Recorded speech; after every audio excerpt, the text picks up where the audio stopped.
రోజు పెడుతున్న ట్రాఫిక్ను దృష్టిలో పెట్టుకొని మనం కొన్ని నిబంధనలు అమలు చేయడం జరుగుతుంది. అయితే ఈ నిబంధనలు ఆల్రెడీ ఉన్నాయి, గత 3-4 ఇయర్స్ నుంచి ఉన్నాయి. అయినప్పుడు కూడా చాలామంది కొత్త వాహనదారులకు తెలవకపోవడం వల్ల మనం కొన్ని సమస్యలు ఏర్పడుతున్నాయి. దాన్ని దృష్టిలో పెట్టుకొని మనం ఈరోజు ఇది ఏర్పాటు చేయడం జరిగింది. సో ముఖ్యంగా హెవీ వెహికల్స్ డీసీఎంస్ ఇవన్నీ కూడా మన హైదరాబాద్ లిమిట్స్లో 7:30 to 11:30 వరకు ప్రవేశం లేదు. మార్నింగ్ 7:30 నుంచి 11:30 వరకు AM వరకు వాళ్ళ ఎట్టి పరిస్థితుల్లో మన రోడ్లపైకి రాకూడదు. ఇది హెవీ వెహికల్స్. దాంతోపాటు సాయంత్రం 4 o'clock నుంచి ఈవినింగ్ 10:30 PM వరకు ఆ టైంలో కూడా వాళ్ళకు ప్రవేశం లేదు హెవీ వెహికల్స్కి.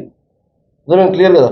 మార్నింగ్ 7:30 to 11:30 అంటే స్కూల్స్ పిల్లలు పోతుంటే హెవీ ఆ టైంలో 7:30 to 11:30, అలాగే ఈవినింగ్ 4 PM to 10:30 PM వరకు హెవీ వెహికల్స్ కానీ డీసీఎంస్ మీడియం వెహికల్స్ కానీ వాటికి మన రోడ్లపైకి ప్రవేశం లేదు. దాంతోపాటు కన్స్ట్రక్టర్ మెటీరియల్ తరలిస్తుంటారు కొన్ని వెహికల్స్, లారీస్ ఇట్లాంటివి కన్స్ట్రక్షన్ మెటీరియల్ తగ్గించే వెహికల్స్ కూడా వాటికి కూడా కంప్లీట్గా 6 AM నుంచి 10:30 PM వరకు ఎవ్రీడే 24 hours కూడా 6 AM నుంచి 10:30 వరకు ఎట్టి పరిస్థితుల్లో ప్రవేశం లేదు. సో అయినప్పటికీ కూడా చాలా మంది తెలియక ప్రవేశిస్తున్నారు. కానీ ఇటువంటి చేసిన వాటిపైన మనం చట్టపరంగా చర్యలు తీసుకోవడం జరుగుతుంది.